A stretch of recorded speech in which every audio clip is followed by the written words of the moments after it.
Hello friends, welcome to our YouTube channel KP institution. आइए आपको लेकर चलते हैं हमारे आज के ऑडियो प्रोग्राम की ओर। हमारा आज का टॉपिक है क्लास 10 के लेसन 3 का पार्ट 3।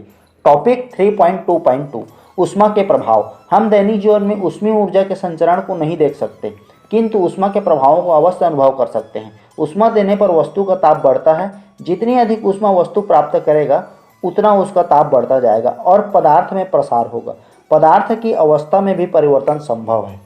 पहला, ताप में वृद्धि। क्या आपने कभी सोचा है कि धूप में पड़ी लोहे की बेंच लकड़ी की बेंच से अधिक गर्म क्यों हो जाती है? नदी किनारे की रेत दिन के समय गर्म लगती है, जबकि नदी का पानी गर्म नहीं लगता। किसी वस्तु को गर्म करने पर वह ऊष्मा अवशोषित करती है तथा उसका ताप बढ़ता है। ठंडे होने की प्रक्रिया में वस्तु में से ऊष्मा बाहर निकलती है तथा ताप घटता है। भिन्न भिन्न पदार्थों वाली समान द्रव्यमान वाली वस्तुओं को समान ताप तक गर्म करने के लिए भिन्न भिन्न मात्रा में ऊष्मा देनी पड़ती है। वस्तु द्वारा ली गई और दी गई ऊष्मा इन बातों पर निर्भर करता है। पहला, वस्तु के द्रव्यमान m पर।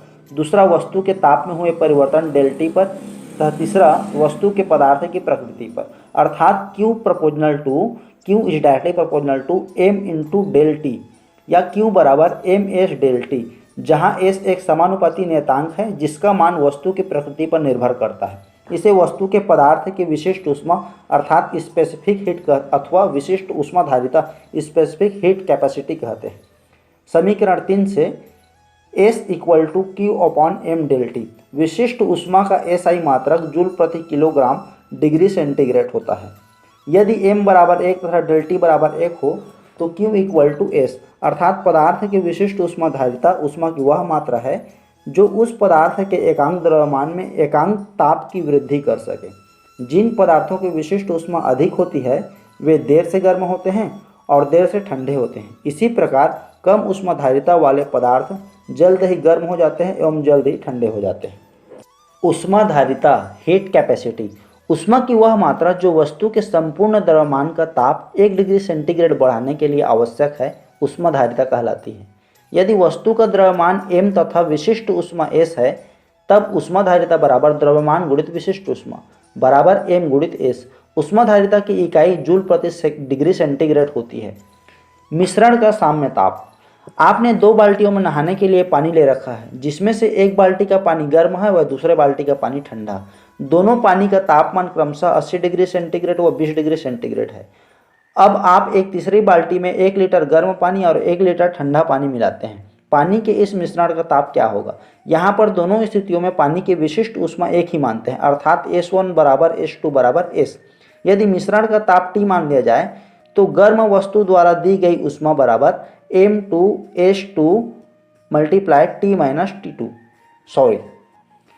गर्म वस्तु द्वारा दी गई ऊष्मा M1S1 T1 माइनस T तथा ठंडी वस्तु द्वारा ली गई ऊष्मा बराबर M2S2 T माइनस T2। ऊर्जा संरक्षण के नियम से मिश्रण विधि से ली गई ऊष्मा बराबर दी गई ऊष्मा। इससे साम्य ताप T का मान हमें M1 T1 plus M2 T2 अपान M1 प्लस M2 प्राप्त होता है। इसमें मान रखने पर हम साम्य ताप को 100/2 अर्थात 50 डिग्री सेंटीग्रेड प्राप्त करते हैं। अतः पानी के मिश्रण का तापमान 50 डिग्री सेंटीग्रेड होगा। दूसरा, ऊष्मीय प्रसार थर्मल एक्सपेंशन।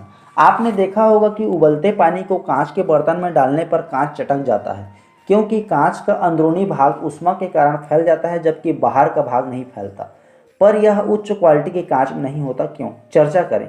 बिजली व टेलीफोन के तारों को ढीला क्यों बांधा जाता है? कंक्रीट की बनी सड़कों में ब्लॉक्स के बीच खाली स्थान क्यों छोड़ा जाता है?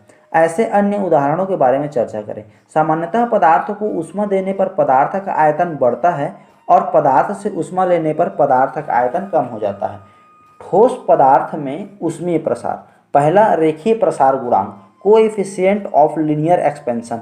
किसी वस्तु की लंबाई में वह प्रसार जो वस्तु की इकाई लंबाई की क्षण में 1 डिग्री सेंटीग्रेड ताप बढ़ने पर होता है, रेखीय प्रसार गुणांक कहलाता है। इसे अल्फा से रिप्रेजेंट करते हैं। अल्फा बराबर लंबाई में वृद्धि बटा प्रारंभिक लंबाई गुणित ताप वृद्धि।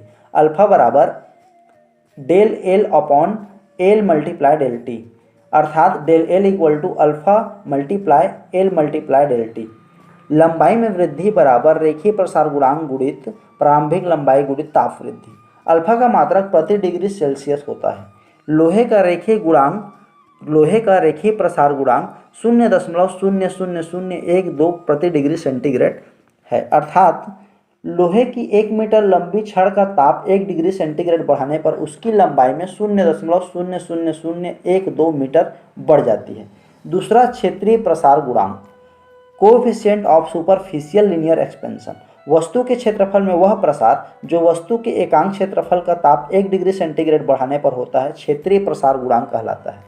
इसे बीटा से प्रदर्शित करते हैं। बीटा बराबर क्षेत्रफल में वृद्धि बटा प्रारंभिक क्षेत्रफल गुणित ताप वृद्धि।